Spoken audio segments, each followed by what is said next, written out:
DMV on the 12th episode of the Bandwagon at Tapple Park in Shakopee. Just wanted to get to you and, just talk a little sports like usual. Yes, sir. Yes, sir. So what news do you got for the people this week? Man, there's a couple different things going on. One of the highlights of the week that I heard about was the Yankees beating the A's. Wow. You heard about they beat them? No. What was the score? 22-9. That's like a football game, ain't it? It's like a football game. I think they hit 3 grand slams too. Oh, wow. Yeah, they said it hasn't happened since like 1921, so that's pretty crazy. 3 grand slams. I wish I would have went to that game. And I would have forfeited after 15-9 or 15 or whatever, man. They ain't about to beat me like that, man. That's reckless. You know the Twins beat them last week.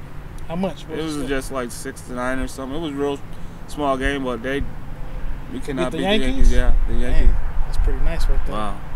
But yeah, Twins season's over, so that's just some, just say you beat the Yankees, but True. I don't want to be the team getting beat 22-9. Hey, it's a good game to see. At least it's not one of them boring baseball games where nobody's scoring. Hey, it's good because now, of course, preseason started for football, and now we don't have to report on baseball. And if you get a 22-9 score, then that's just similar. So I don't know, man. These preseason games is kind of crazy, man. You hear about what happened over in San Francisco with the 49ers and the Raiders track? What happened? 2 people got shot. 1 person got beat up in the bathroom, and I think they was critically, hurt. They was hurt real bad, and this is a preseason game. So at the preseason game? At the preseason game. 2 people got shot. 2 people got shot, and another person got beat up in the bathroom. That's crazy, man. Wow. And we're talking preseason. Just, wait for the regular season to happen and see what happens then. I'm pretty excited for the season to happen. Oh, man. It's about 2 weeks away, isn't it? It's about that time. 2 weeks from tomorrow, it'll be back here. So I'm waiting for it to happen. First game of the season's on September the 8th, I believe. On that Thursday? September the 8th, yep. Okay. Yep, so we got to watch that. Football's back, baby. Who is it, the Saints? It's the Saints and the I think it's the Saints and the Packers. Yeah. I'll be going for them. Nope, I guess. That's 2 Super Bowl contenders right there. Game 1. Game 1. Somebody's going to start off 0-1. So what did you think about Peyton Manning, man? He 2 weeks ago, he still ain't there. They signed a backup quarterback to possibly come in after he ain't there. You think they'd be able to, be in a position to go to playoffs if they don't have Peyton Manning to start the season with? Oh, they're definitely not going to make the playoffs with Peyton out there. Peyton's one of those players that carries the team, He's one of those quarterbacks that does everything you need to be done, right. Audibles and whatnot on the line and whatnot. But he just signed that crazy contract. I know. It's $18 million a year, 6 years, like $120 million or something like that. And they said he might not be starting the first game of the season. Wow. That is crazy. They're giving him all that money. Well, almost like Larry Fitzgerald contract, $120 million, 8 years or something like that. Like Larry Fitzgerald's pretty close. His is like 15 a year. I mean. So I guess he's gonna finish the season off with the Cardinals or whatever. But like that the contracts ain't guaranteed in the NFL, so I guess we'll just see. That's true. That's true, man. We'll see. That brings me back to the game last week. We was watching during the fantasy draft, and we played the Seahawks, and it's just crazy because they had the Sidney Rice and, of course, Tavares Jackson on their side. Yeah. And pretty much after the game, Sidney Rice came out and said they wanted me, Vikings didn't want me, so that's why I went with them. So I don't know. I just want to see see some football, pretty much. What you think, man? About what, the game? About Tavares. You think he's gonna be successful over there in Seattle? I mean, he's okay because, of course, he got his coordinator with him, like we spoke about last show. But just with the way that he could move out the pocket, create plays, I think he could be an average quarterback. But I don't think or see him doing more than he did here. That's true, and they got a pretty nice backup. I was watching that game. I watched the rerun. I didn't watch the whole game, but the backup at the Seahawks. I think he should actually start. Backup? Yep. He's I don't know his first name, but he's pretty good. Yeah. He can run, he can throw. He's pretty active from what I see. Well, what they did, of course, is bring him to Tavares and show them the offense. So, because, of course, when you got long in the offseason, you need somebody to come in and run that offense. Since Tavares been in that same offense since he came to the league, who's better to pick than him? I think they're just using him and then let, of course, the backup quarterback get in there. We'll see what happens, man. I'm going to be watching the Seahawks. That's one of my sleeper teams. See if Sydney do some damage over there or not. Yeah, I'm excited to go to the game tonight, see what it's about. Me and Vlad going to the game and checking out the Vikes and the Cowboys. Check out the Vikings, man. It should be a pretty good game. Money on the Cowboys. So, just like a Vlad. But so, I think the starter's going to start like 3 quarters or play like 3 quarters. What do you think you're going to see? I know this whole preseason, first team offense haven't scored any touchdowns. On the Vikings? On the Vikings.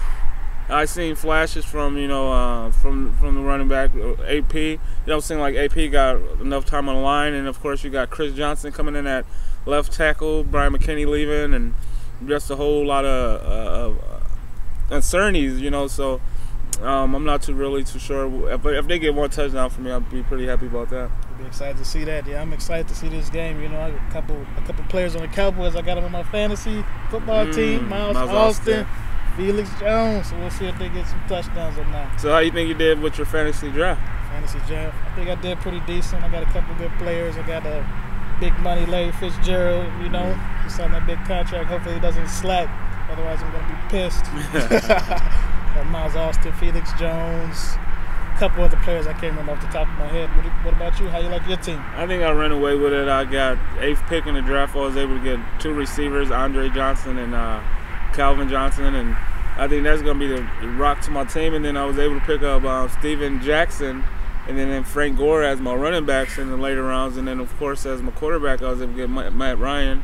Tight end, I was able to get a good, decent, Vernon Davis, people laughed at me when I got Steelers defense in the 7th round. The 4th round, you got them, didn't you?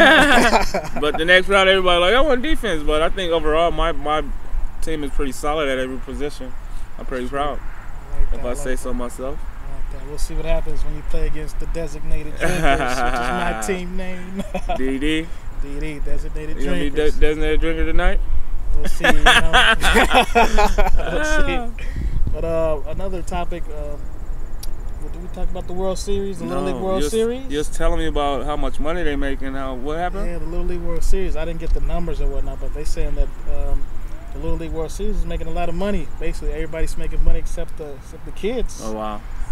I know, that's kind of crazy. They on ESPN and whatnot. They should be paying them kids, selling all those tickets. They should pay them? I think they should pay them, especially if they're on ESPN and getting everybody else making money. They're selling tickets overseas also. They got all them other countries playing too. I feel you on that, but the only thing I would come and say a little about college players. Of course, they got tuition to go to school, but that ain't nothing compared to the millions of dollars that they're making, just running college football. So I think if they get paid, then there should be some type of way that you got a college football player making college all this money, but yet he's eating Roman noodles or just toast or something like that. So I think it should be some balance. That's true. People should just be fair and, let everybody make some money, man. That's true, man. I agree with the college also, because they also sell a lot of tickets and have people going to all those games, and they're not making any money either. Right. Well, the players not making any money, but coaches college is and making big money, man. Yeah, I say pay him. It's all a conspiracy, man. Speaking of pay him, what about Mr. Chris Johnson? Is he playing yet? Man, he's still holding out. He met with his agent and I think the GM of the Titans, and they didn't come to an agreement yet. So what do you think? Do you think they should pay him, or you think he's worth it? Chris Johnson said if they're not going to give him what he wants to get traded, but they said they're not going to trade him. Man, if he goes to a different team, a team with a good quarterback and maybe a good wide receiver, it'll be crazy. Yeah, and I just say this. I think they're moving away from a lot of running backs. Usually back in the past, if you had a solid running back, you had a good team, you was able, to do whatever you want with that running back. But as of now, look at the past, say 2 years, Super Bowl winners. Who was their running back? They didn't have an established running back. You had, of course, the Green Bay. Ryan Grant, he went down. They had running back by committee. Year before that, you had, of course, the Saints. You can call Reggie Bush a running back, but he's not a running back. And, of course, they had the main running back. It's not a solid running back. Which I forgot his name already. Pierre Thomas. So I don't think that the GMs or the teams is valuing the running back position as much as they used to before. So I think that might be make it tight on Chris Johnson, make a little bit of money. That's true. Just like Frank Gore, he's been injured. He's what, 28, 29. Finished the season yet, hasn't? And he demanded more money too. He's like, if he can get money, I want some money. Like, so I think it might be tight, and I think it's hard, man. Hard out here for a player. You can lean both ways, because when these players hold out, what about everybody else? Other players is producing on the teams too. They got linebackers and blockers and whatnot. What if they start holding out? You know, they just setting a bad trend. I don't like it. But also you can lean towards him, because Chris Johnson, I mean, he's one of the past 3 years, he's been a top 2 running back, and he's not making much as AP. AP making way more than him. I heard he was making like pennies, man, like $100,000. He's making thousands. He's making like in the 100,000. Yeah, I know. So I mean, I get him on that. Pay me what I'm worth. So yeah, we'll see, man. We'll see how it goes. You know, it's hard to say. I mean, if I had to vote, I'd definitely say you definitely need to pay Chris Johnson a little more, since he's one of the top running backs in the league consistently on a weak team also. So I don't see what the problem is. Hey, Chris Johnson can come to the Vikings. You know, we have AP, but AP Chris Johnson backfield might be a little grimy, but we can make it happen, man. That'd be crazy. Yeah, and it's just funny how, and I'm just gonna end with this. There was an article about White Vic. White Vic. Yeah, and I didn't get too deep into the article, but it had him, and they had him depicted as a white man. He looked just like him. You know, just the hair follicles and the skin complexion was light. Yeah.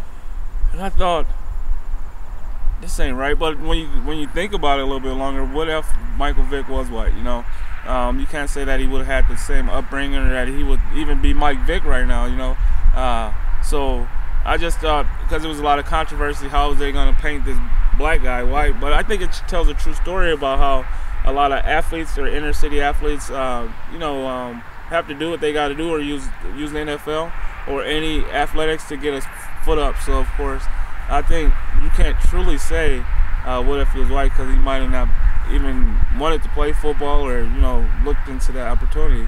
So I thought that was just an interesting article out the blue. It just popped up like, wow. Yeah, if you get a chance, you should read it. I'm going to read a little bit more just to get a little bit more detail on it. But I'll probably have to check that out. I don't really see what the point is. I mean, what's the point of whoever wrote that article? I don't see what the point is. Maybe they just trying to say, if he was white, would he been, got someone cheap for the dogfight? But if he was white, would he be dogfighting? So I don't know what's the point of the article. If you see it, read it. Let me know about it. Hit us up on Facebook. Email us at Colliding Pictures if you have any questions, concerns, of course, or if you have any subjects you want us to go over. Even if you have anybody that you might want us to talk to, or that we can talk to, definitely hit us up and let us know. Featured on the show? Yes, for sure. That sounds good. Yep. Until then, we'll talk to you, and thank you for watching another week of Preseason. Thanks for tuning in to the Bandwagon. Probably getting the fucking